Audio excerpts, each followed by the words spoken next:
Most affordable hidden gem country in Europe, uncover budget-friendly travel destinations.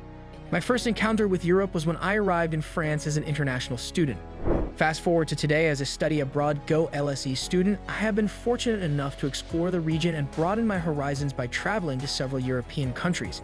For many of us, the study abroad program might be the first time to experience Europe, and it would be a waste to miss out on the amazing travel opportunities on offer.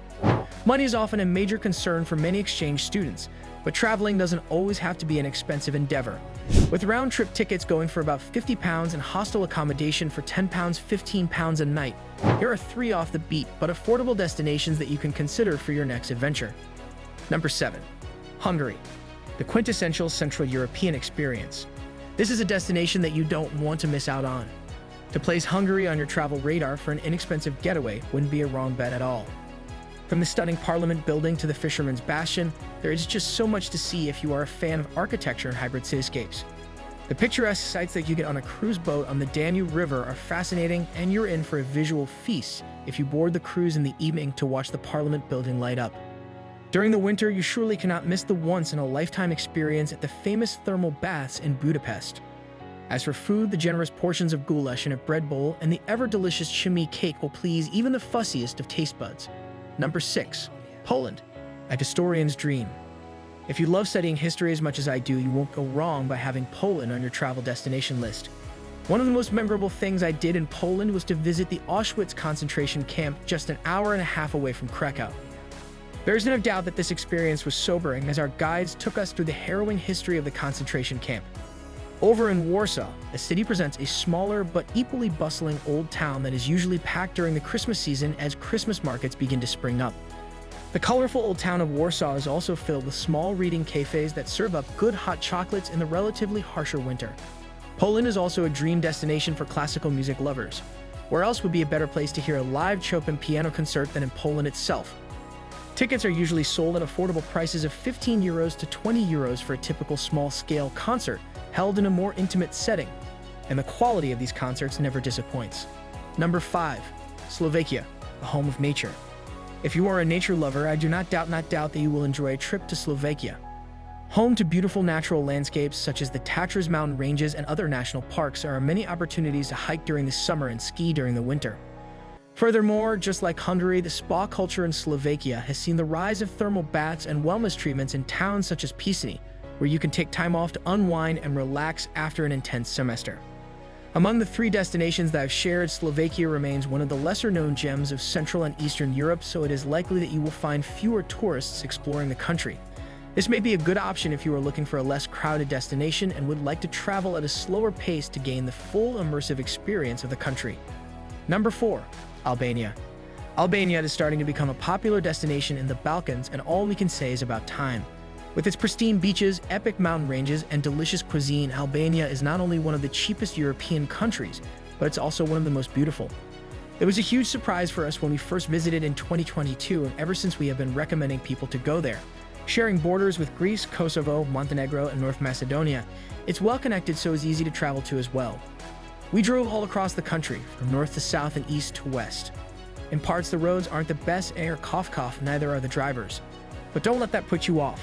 Most popular attraction cities: the Albanian Riviera, our favorite spot, the Albanian Alps, Durrës, and Tirana. Although this country may not be a tourist hotspot just yet, you'll find tons of amazing things to do in Albania. The perfect starting point is the capital city of Tirana, which is home to plenty of attractions including the National History Museum, the Pyramid of Tirana, and Skanderbeg Square. Number 3. North Macedonia. Bordering 5 other countries, North Macedonia is the perfect country to visit if you're not bothered about visiting the coast. Again, I simply couldn't believe we had heard so little about this country before visiting. In my humble opinion, it is perhaps Europe's biggest hidden gem, and is yet to be hit by hordes of tourists, so it's a fantastic place to travel through. With idyllic villages, towering mountains, and beautiful lakes, you'll be blown away by the natural beauty that's found here. Even the capital city is one of Europe's nicest and jam-packed, full of very recent history. North Macedonia is perfect for budget travelers too, as it's one of the cheapest countries out there, not just in Europe. Trust me, you'll want to add this place to your bucket list. Often the first port of call in North Macedonia is the capital city of Skopje. With an authentic old town, great nightlife, and plenty of culture, this place is a must-visit. We spent 5 days here, living, exploring, and catching up on work in a local hotel, as well as in this super quirky area, definitely worth a stay. We did a 3-hour walking tour where we learned about this country's very recent independence, its complex relations with Greece, the birthplace of Mother Teresa, its Ottoman influences, and of course, Alexander the Great. Seriously, one of the most fascinating walking tours we have ever done. However, this fantastic country also has tons of other awesome destinations to visit, including Bitola, Gebzelija, Stobi, and Struga. Number 2, Montenegro. Montenegro is probably one of the more popular countries in the Balkans as it borders the tourist hotspot of Croatia. Although many people visit as a day trip from neighboring countries, I highly recommend that you spend at least a week or 2 here, like we did. With its stunning coastline along the Adriatic Sea, beautiful national parks, and historical cities, Montenegro has so much to offer, much more than just the coastal city of Kotor, which seems to be the most popular spot to visit. We entered via border with Bosnia, just near Terra Canyon. This was a strange and remote crossing involving crossing a rickety old bridge with nails sticking out of it. But you get the benefit of seeing much of the beautiful, rugged inland countryside as you head towards the coast. As well as Croatia and Bosnia, this beautiful country is bordered by Albania, Kosovo, and Serbia, so there are plenty of overland transport options. Montenegro is also one of the cheapest countries to travel around in Europe, as we soon discovered. Although the capital city of Podgorica is worth a visit, it's the coastal town of Kotor that often steals the limelight. This old town is a UNESCO World Heritage Site and is over 2,000 years old. After spending some time in Kotor, you can visit some of the other towns and cities in the country, including Budvar, Perast, and Ulcinj.